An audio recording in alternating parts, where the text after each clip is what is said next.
this is a huge problem I have with so much of the yoga and the mindfulness communities, this notion that we ought to have an acceptance that spreads everywhere. We ought to be at peace no matter what, period, full stop. And I think that's an unfair caricature on my part to a certain extent, but I don't want a sense of peacefulness that spreads everywhere, period, full stop. I want a sense of peace where it is okay for us to be at peace. And I want to be able to work for change around the many things in our world that need to change, and to be able to support other people in working to change the aspects of their world that need to change.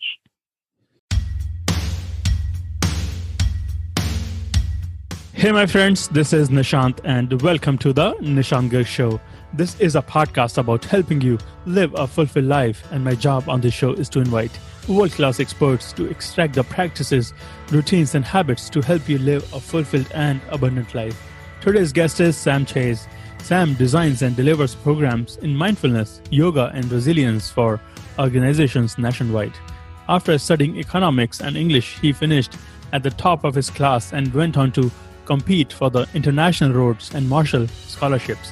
He won and then ultimately declined the award to pursue the work he continues today, exploring the science of the human mind and the tools that help people lead flourishing lives. He brings that study back to the real world through his work with organizations including the United Nations, the National Guard, Columbia Medical School, and numerous others. He is the author of Yoga and the Pursuit of Happiness, a book that bridges the ivory tower research and esoteric philosophy surrounding meditation in a down-to-earth style that helps everyday people build an accessible transformative practice. He is certified to teach by the Kripalu Center for Yoga and Health, the largest yoga center in the nation. Without further ado, please enjoy this wide-ranging, uncommon conversation with Sam.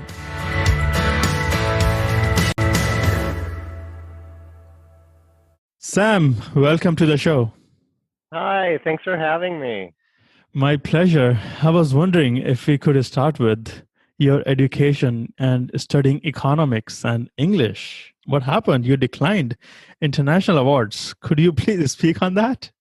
Oh, well, sure. Well, I grew up pretty nerdy and pretty comically unathletic. I had horrible asthma as a child, so my body was always betraying me, but my brain seemed to work all right. And I was just a very academic kid and kind of grew up going from one class and one test to another and learned how to thrive in that way. And when I got to university, I was studying economics and English and enjoyed it quite a lot. I thought that I would go into game theory, which was my field of study. It's a really math-heavy discipline in economics. If you've ever seen the book A Beautiful Mind, that's the field that I was studying. But when it came time to apply for jobs and continue that trajectory, it just seemed a whole lot more like staplers and spreadsheets and a lot less like the beautiful equations that I had studied covering, all the blackboards in the room from floor to ceiling. I felt like I was losing touch with the art and the artistry of it.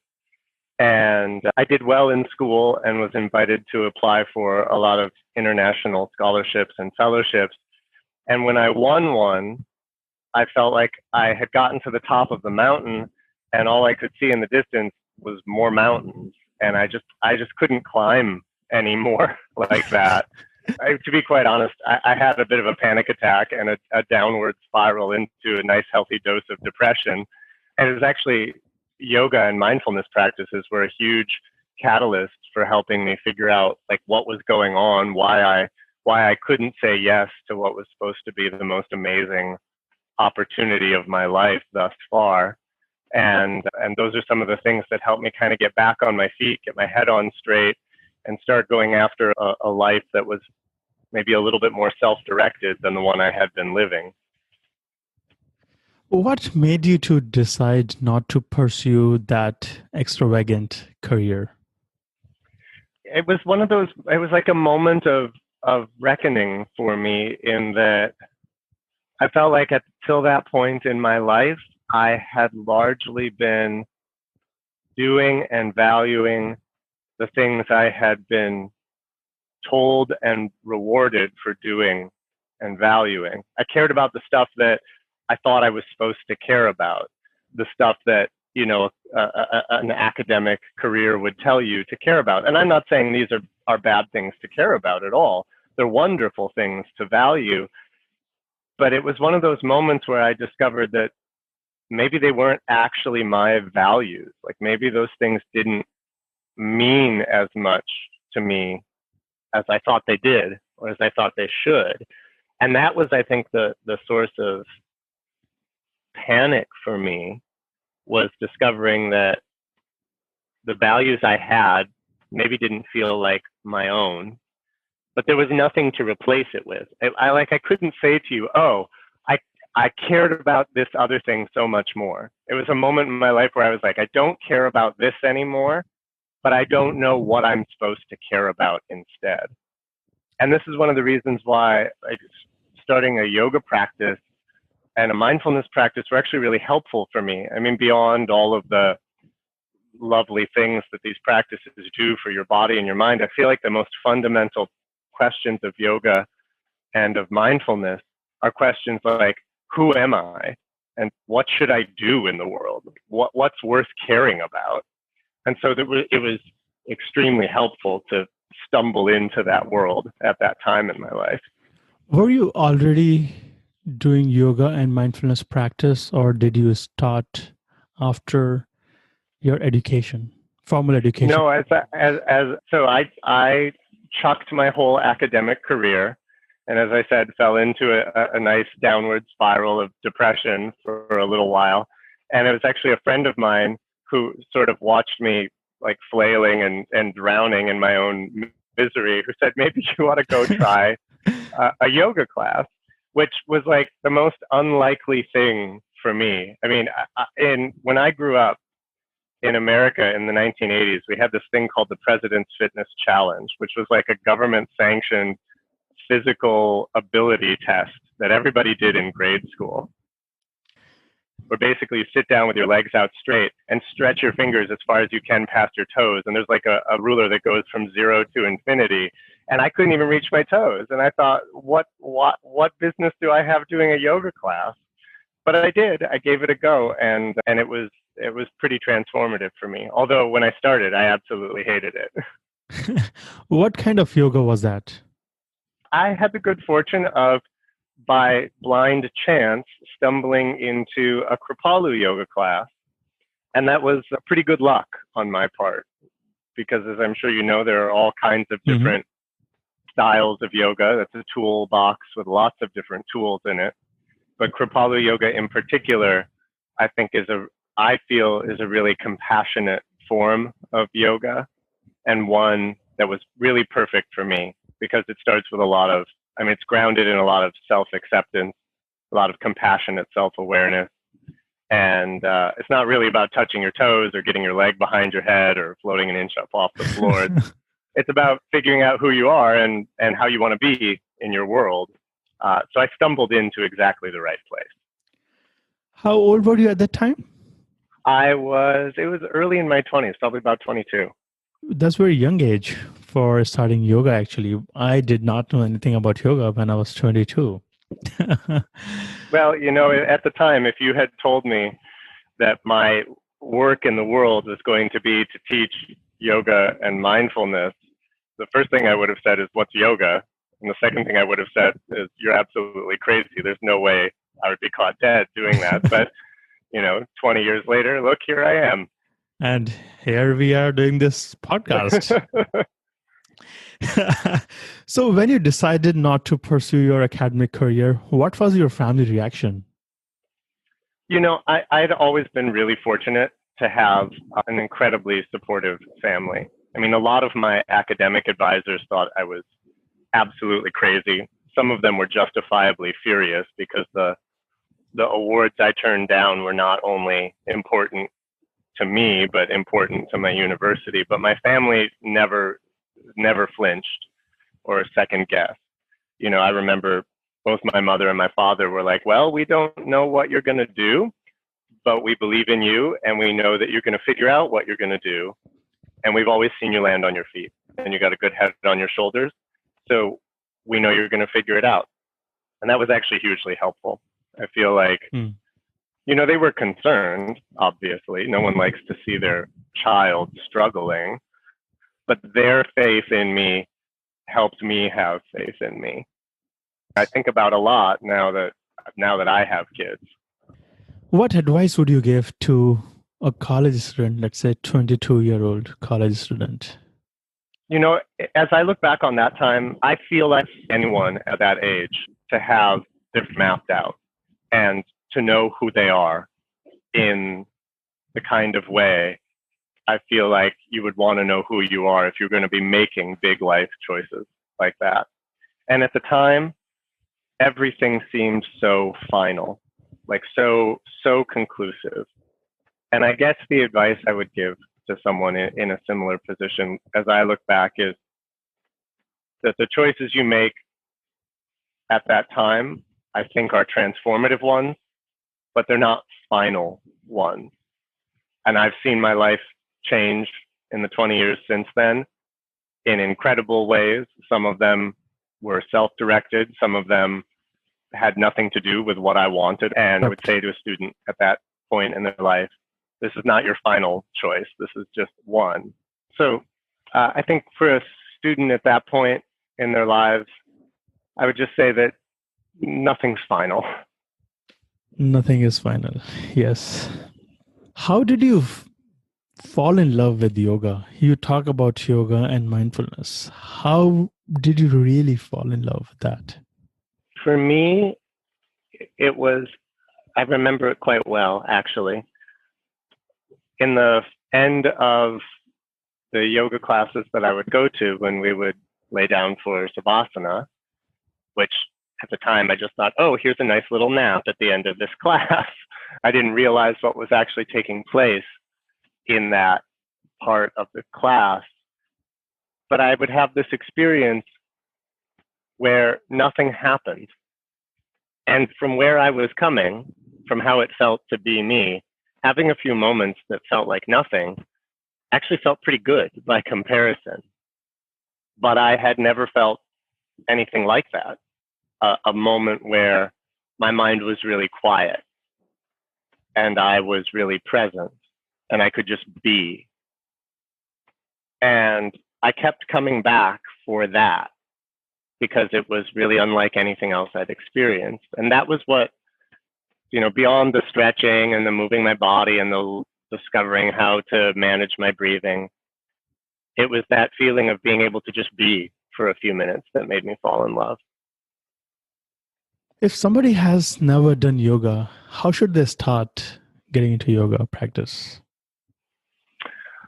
I would really encourage folks who are starting out to get really clear about what it is that they are looking for, what it is they want from a yoga practice. I think of yoga is sort of like a Swiss Army knife, right? It has lots of different parts designed to do lots of different things. And I think it's absolutely okay to start with the things that are most important to you, to use the parts of the tool that are most effective for you. And then to seek out the classes or the ways of studying that match up with what you value, so that you're not just coming in and doing what you're told. You're not just coming in and taking on someone else's values, letting them tell you what to care about, but being clear about what you care about and seeing how a practice like that can help you. When do you do yoga in your everyday life? What time of the day do you practice yoga? Well, once upon a time, before I had kids, I would like to get up and practice first thing in the morning, especially a meditation practice, which I often do either combined with physical asana or afterwards. I like the experience of being inside my body and my mind before the rest of the day can get in there. But now that I have kids, when I wake up is not always my choice. And Like the kids want breakfast and I do most of the parenting early in the morning in our family. So I try to find time in the middle of the day. One of the things that's helpful for me is I try to find two spots in the day so that I know, okay, I can practice at this time.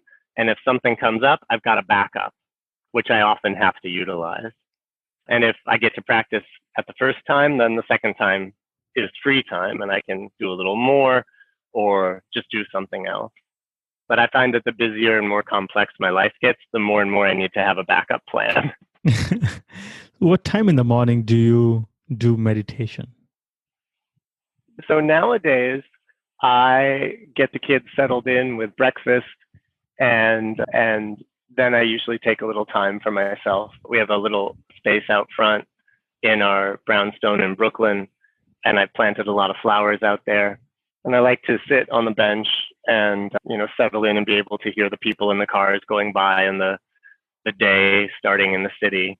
And I'll do my meditation practice there usually. You mentioned that asana meditation earlier. What is asana meditation for our listeners who may not be aware of this? Oh, sure. Well, in the tradition of Kripalu yoga, where I started and continued to train and teach, there's a practice that we sometimes refer to as meditation in motion. It's a way of combining a traditional form of meditation, which we often think of as something you do sitting down with your eyes closed, but it's a way of doing something similar while your body is moving. So it's a way of just combining what we might typically think of as yoga, moving my body through space in a particular way, with meditation, organizing my attention in a particular way. So it's a way of doing both at the same time. Is it necessary to do both yoga and meditation to live a calm, peaceful life? No, I don't think it's necessary to do either of them. I know wonderful, calm, peaceful, fantastic folks who have never sat down on a yoga mat or a meditation cushion a day in their lives. And maybe that makes me a poor evangelist for yoga and mindfulness, but my hope is not that everybody do yoga or meditation. My hope is that everybody has something in their life that offers to them what I have found in these practices, which for me is a way of understanding who I am, the power and the limits of my body and my mind, and a way of getting really clear about what matters to me and doing that in the world as effectively as I can. And I think there are a million ways to do that. I think is it the poet Rumi who says there's a million ways to kneel and kiss the ground. I just hope that everybody has at least one, hopefully many. So this is something very interesting. I'm curious to ask about it, that a lot of people who do not do meditation, who don't have any yoga practice, and still they are happy and calm. Did you ever ask them what makes them calm and peaceful? Yeah, this is something I talk about a lot, especially because most of the people that I work with day to day are people who don't have any yoga or meditation practice before they meet me. Most of my work now is working in professional settings, hospitals, emergency responders, teachers, sharing these tools with people who work in pretty intense, high-stress environments and seeing if these tools can be helpful for them. But I try to make sure every time I go into work with those folks that we start from the understanding, like, I'm not trying to give you a magic cure to anything. These are useful tools, but they're not the only tools in the toolbox. And so when I talk to folks who feel like they've got that sort of calm, peaceful way of being in their world, the kinds of things I often hear from those people are, well, my friends and my family help me stay present and centered. Many of them say, I find something similar from my church, my community. Many of them say through various forms of therapy that have helped them to acquire that kind of set of skills. So I think there are lots of ways of getting there. And as I said, I hope that we all have lots of different tools we can use, because my experience has been there's always going to come a day where the tool that you always used doesn't work anymore, or doesn't work the way you thought it was going to work. And it's good to have something else that you can reach for. Is there any other mindfulness practice that you incorporate in your life? There are a few. One of the things I do very often now is a form of meditation known as metta meditation, or well-wishing meditation. It's a way of cultivating kindness and compassion for oneself and friends and enemies and all sorts of people. I'll be honest with you, this is a form of meditation that, like, when it was first introduced to me, I thought, oh no, there's no way in hell that I'm going to be caught dead doing this. Like, it sounded so new agey and the magic of positive thinking. I just wanted nothing to do with it. Ironically, now it's the form of meditation that I practice most regularly. And it's actually been really widely researched. And it's one I incorporate most often, part of traditional mindfulness practice, but a little different than a lot of other meditations. And there are all kinds of other ways that I try to weave mindfulness into my daily life that aren't so formal. One of the things that I've been working on a lot lately, especially since we've all been at home together, and the blur and the lines between work life and home life are even blurrier, I try to make sure that when I'm with my children, I'm really with my children, that the phone goes off and away, that I'm removing distractions in the environment so that I can be as present with my kids as possible. And I'll be honest, oftentimes I fail at that as much as I succeed, but I feel it's really important, especially because I've worked with educators and kids enough to know that, like, if we want our children to be mindful, the most important thing we can do to teach them is to model that. That's how they learn. That's how they decide how they want to be in the world, by seeing how we are in the world. And so I feel like it's really important that I protect the time and the space in which we're together. And when it comes to the mindfulness practices beyond meditation that have become important to me, one that I've really been working with lately is to be present for my children as much as possible. And when I'm with them, to put away the phone, to minimize distractions, to be with them in a way that models how I hope they will learn and want to be in the world. Because I know from working with educators and working with kids, that's a big part, people around them doing it, acting in ways that reflect it. So it's not a formal thing, but it's a really important thing for me. And it, I hope, makes my relationship with my kids stronger and better, and gives them some sense of how they might want to move through their world full of technology and distraction. How old are your kids?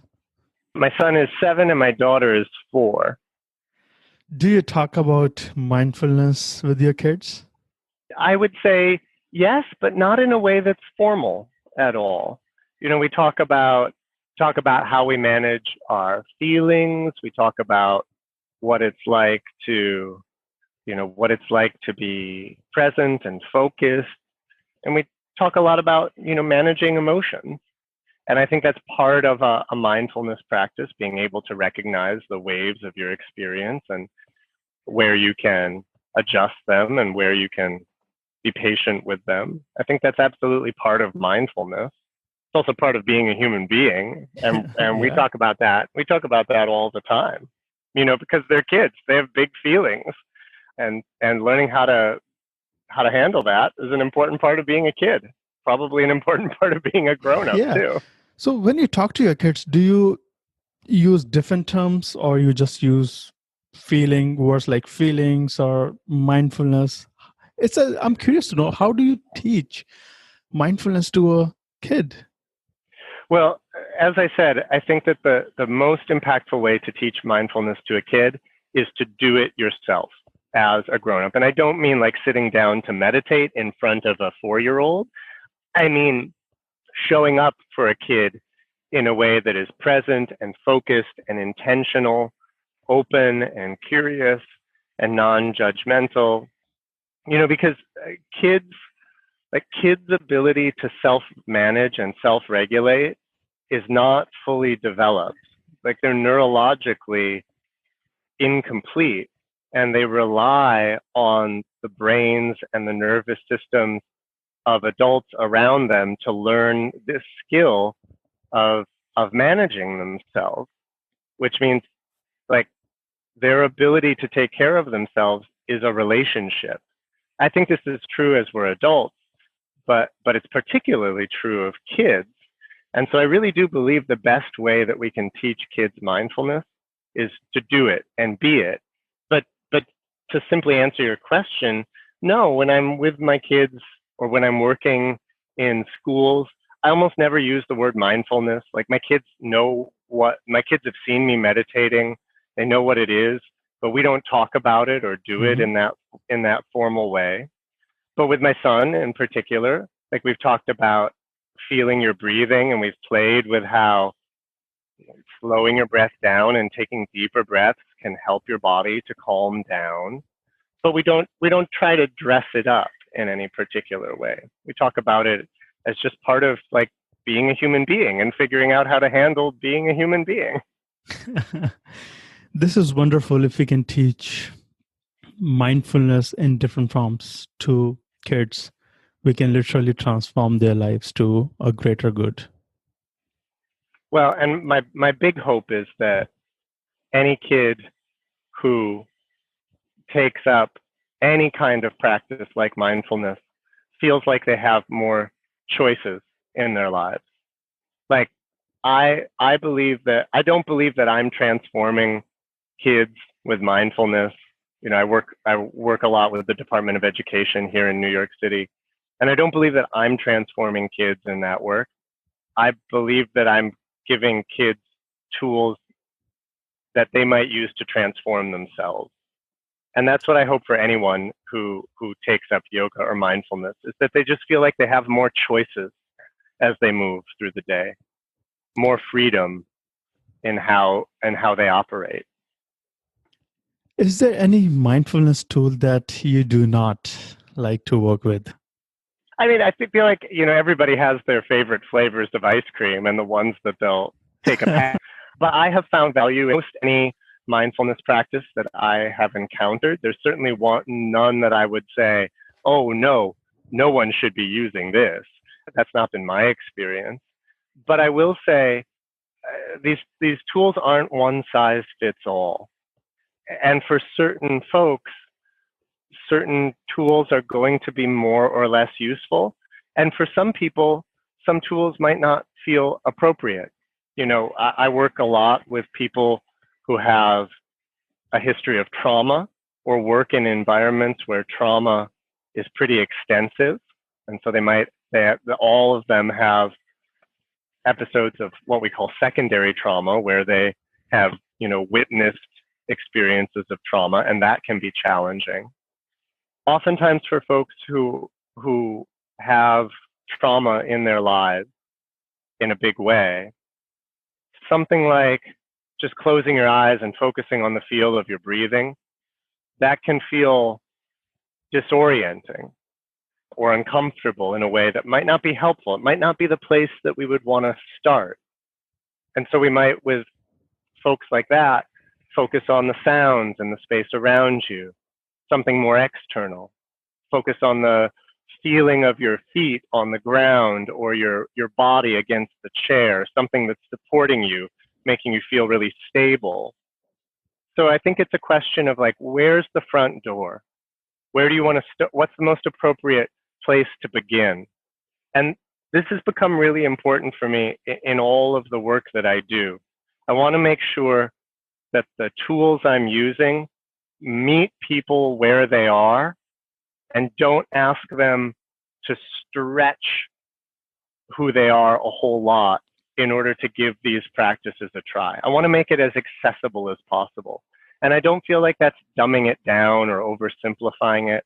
I feel like that's a way of beginning compassionately so that people can be who they are and find some value in a practice. And then we might try different ways, more challenging ways as time goes by. Does that make sense?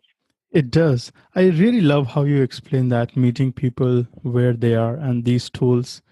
These are the same tools, breath awareness, body awareness. It just, they are not meant for everybody in every situation. Maybe somebody who is going through a trauma, they need to seek a mental therapist, a mental health professional. Oh, yeah. And I've worked quite a bit with folks who are, as I said, going through trauma or who have, different issues that they identify with. And every single time when I'm working with someone who is seeing a therapist or a physician for any issue, I always am clear to say what we're doing should work alongside those things. It's not a substitute. Hopefully it's a complement. And if it doesn't feel like it's supporting what you're already doing, we should stop or change what we're doing. Like those things come first. Yes, mindfulness is about enhancing the quality of our life. Meditation, yoga, they are not just a fashion statement. They are not a to-do list. Yeah, I like the way you put it. Not a fashion statement. That's absolutely true. On Instagram, we see a lot of yoga poses these days, like the fashion statement behind that. There is nothing wrong with that, but you know what I'm saying? Yeah. Yeah. And look, I feel like yoga and mindfulness are both having their pop culture moment, and there's so much hype around them right now. And I'll be honest, sometimes I see these things and it makes me want to roll my eyes. I'm not going to call out anything specifically because I don't think that's fair or kind, but I'm willing to tolerate all of the stuff that seems to me, if it means that it's easier for one more nurse or firefighter or teacher to pick up these tools and make use of them in a way that helps them do their work in the world and feel like they're okay and they can continue to make the changes and serve in the way they want to serve. Like, I will tolerate all the nonsense if it means to do the good stuff that I find really essential. Yes. And Sam, you I'm talk not bothered about by those things. So you talk about pursuit of happiness in your work. Could you walk us through that? Many people, one of the reasons that they end up doing something like a yoga or a meditation practice, at the end of the day, boils down to wanting to feel better.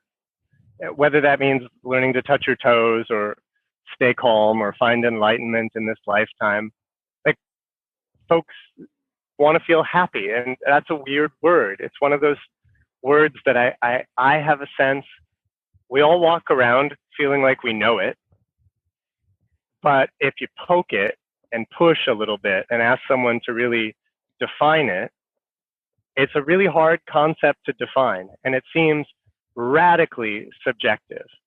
Like, there's research that's emerged in the last 10 or 15 years exploring how the emotion of happiness shows up in the brain. Like, we can map it reasonably well with an fMRI. So you put someone in fMRI, when they're feeling an emotion of great happiness, we can see how the brain lights up. But if you laid down in an fMRI right now and felt really happy, and someone in the lab looked at your brain scan and turned to you and said, "Oh, Nishant, I'm so sorry, you're not feeling happiness. According to our readings, you're actually full of despair right now." Like, you would look at them and be like, "You're absolutely crazy," because you're actually the only one in a position to know what you're feeling. And we can't get around that. Like, no amount of technology or measurement, none of the tools of science can break the raw fact that your happiness is, in a sense, one of the most subjective things we could ask about.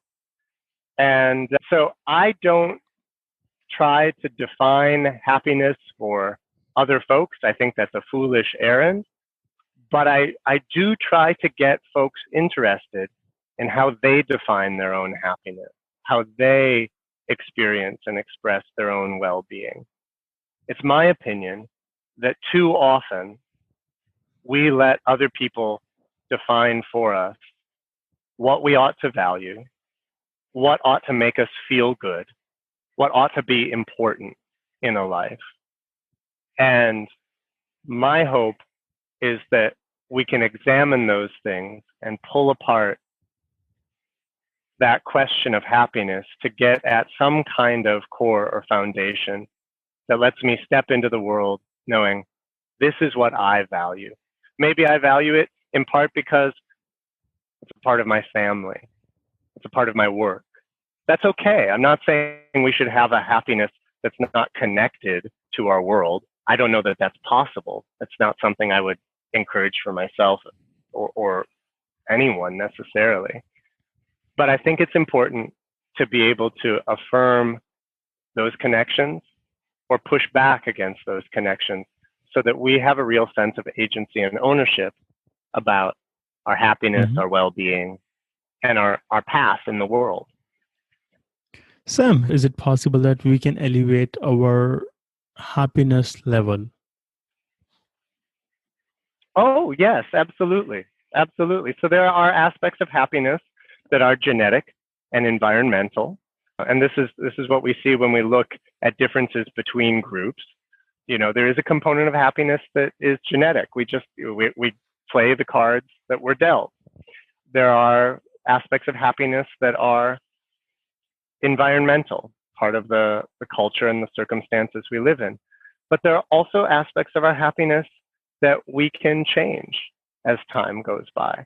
And a lot of that has to do with things like how we relate to one another. Actually, the quality of our social connection is probably the most substantial aspect of happiness and well-being that any of us could influence or change over a lifetime. The quality of connection, not the quantity of connection. So like for folks who are listening, don't go check your Instagram followers or your Facebook friends, because it's not about the number. It's about how we connect and engage with the web of people in our lives. And for some of us, maybe we just need one or two good friends over the course of a lifetime. And some of us, in some circumstances, we might feel like we just need a whole tribe at our back. But that's one of the biggest ones, and there are many others. But the good news for all of us is that's a needle that can move as time goes by. Yes. And I would love to talk about your book, Yoga and the Pursuit of Happiness. So you divide this book into two parts, the map, the journey. So in this part 2, the journey, you have 3 components: look within, look around, look back. Could you walk us through that? What is this? Look within, look around, look back. Well, one of the things that I talk about a lot in the book, and one of the things that seems to have been really helpful for the folks that I work with, is just coming to understand the nature of the mind and the nature of our attention. You know, like if we're interested in this question of being happy, that's going to be an emotional experience that we live in. That's going to be something that's embodied. And so it's important to know like the equipment that we're working with. So one of the first things that I think is important to acknowledge is like our attention is inherently limited. Our conscious attention can basically be in one place at one time. And that makes our attention a really precious natural resource. Sometimes our attention is focused in the present moment. Actually, in the research around attention, they find that about half of the time, our minds are wandering. We're not thinking about what's going on in the present moment. We're wandering into the past. We're planning into the future. We're putting attention in a fantasy that doesn't exist now or then or anywhere. And this is not bad. It's just how the mind works. It's what the mind does. So if we're interested in a kind of happiness or well-being that is pervasive, that spreads into as many aspects of our existence as possible, then it would make sense to me that we need to have ways of working with happiness when the mind is looking back. Like as we look back over the course of our lives, can we develop compassion, a capacity for forgiveness, an ability to acknowledge our mistakes and the mistakes of those around us, and also an ability to savor and recall, sometimes even with nostalgia, the good aspects of our past, and to make peace with the aspects of our past that are not pleasant. And equally important, can we look ahead? Can we look into the future? Can we plan and pursue goals in a way that is effective, in a way that reflects our values? And at last, can we also have an awareness that is able to sit and be at home and be at peace with what's going on in the present moment? And can we also have the kind of awareness that is not just going to sit and take what comes, but be able to agitate for change, to be a good activist, to be, really working for the betterment of our world? And so that's why I divided into pieces about looking back, looking forward, and looking right at the here and now. Does that make sense? It does. Would you say that looking right now is kind of a gratitude? Well, not necessarily. I mean, look, like right now where I am in Brooklyn, 5 blocks from my house, there are people marching in the streets because they really have problems with what's happening right now. And I share many of those problems. So I think I don't find it appropriate to tell myself, well, I ought to be grateful for the problems that are existing in my culture right now. But at the same time, even as those marches are taking place, even as, a pandemic is sweeping our country and all around the world, I should be able to acknowledge the blessings that I do have, that I'm privileged to have. I shouldn't push those away, and I have an attention that is fluid, that is able to express gratitude for the blessings and the privileges I have, be able to experience that fully, and then be able to turn right around and go march in the streets and make change in the world for the things that are not okay, and to not pretend that they're okay. And this is actually I don't want to get on a soapbox, but this is a huge problem I have with so much of the yoga and the mindfulness communities, this notion that we ought to have an acceptance that spreads everywhere. We ought to be at peace no matter what, period, full stop. And I think that's an unfair caricature on my part to a certain extent, but I don't want a sense of peacefulness that spreads everywhere, period, full stop. I want a sense of peace where it is okay for us to be at peace. And I want to be able to work for change around the many things in our world that need to change, and to be able to support other people in working to change the aspects of their world that need to change. I really love how you explain that acknowledgement and not just being grateful for whatever is going on. If we have to take any action, we have to take any action. Then how do you find gratitude and appreciation of whatever we have?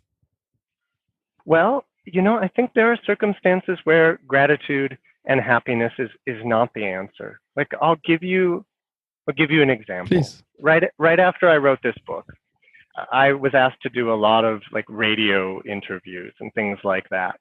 Frankly, I was asked to do a lot of interviews with people who had not read the book that they were coming to talk to me about, which is often how it happens when you're doing radio interviews, and that's fine.